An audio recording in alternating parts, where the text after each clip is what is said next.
Hello friends, ಎಲ್ಲರಿಗೆ ನಮಸ್ಕಾರ. Kannada life ಸ್ಟೋರಿನಿಂದ ಪ್ರತಿಯೊಬ್ಬರಿಗೆ ತುಂಬ ಧನ್ಯವಾದಗಳು. Thank you so much.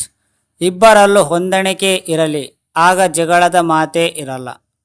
ವೈವಾಹಿಕ ಜೀವನದಲ್ಲಿ ನೀವು ಸಂತೋಷವಾಗಿರಬೇಕಾದರೆ ಆಗ ಈ ಲೇಖನ ಓದಲೇಬೇಕು, ಹಾಗೆ ನೀವು ಪೂರ್ತಿಯಾಗಿ ಕೇಳಬೇಕು.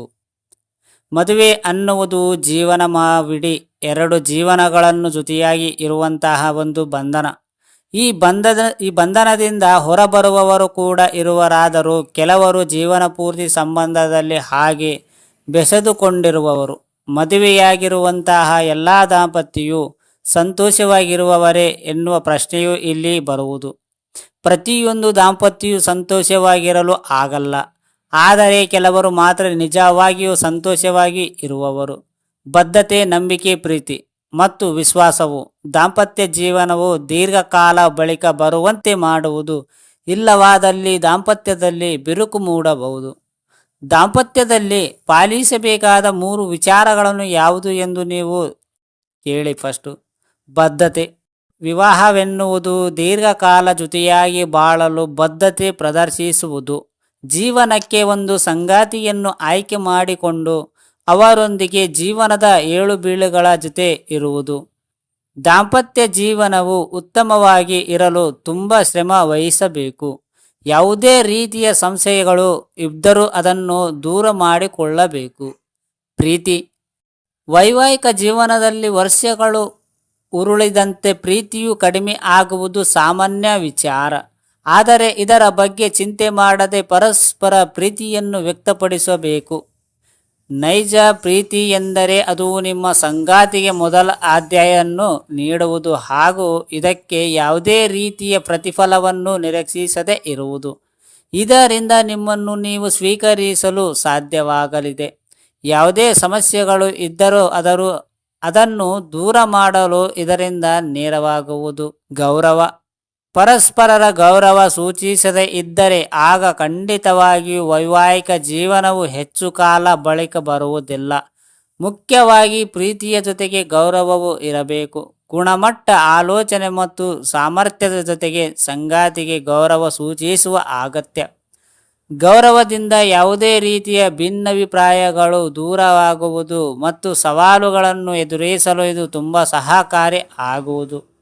ಇದರ ಜೊತೆಗೆ ವೈವಾಹಿಕ ಜೀವನದಲ್ಲಿ ಸಂತೋಷವಾಗಿ ಇರಲು ತಾಳ್ಮೆ, ಸಂವಹನ, ಅನ್ಯೋನ್ಯತೆ, ನಂಬಿಕೆ, ಸಹನೆ ಮತ್ತು ತಮಾಷೆಯ ಇರಬೇಕು. ವೈವಾಹಿಕ ಜೀವನದ ಕೆಲವು ಸಮಸ್ಯೆಗಳನ್ನು ಯಾವುದು? ವೈವಾಹಿಕ ಜೀವನದಲ್ಲಿ ನೀವು ಎಷ್ಟೇ ಸಂತೋಷವಾಗಿದ್ದರೂ ಕೆಲವೊಂದು ಸಮಸ್ಯೆಗಳು ಇದ್ದೇ ಇರುವುದು.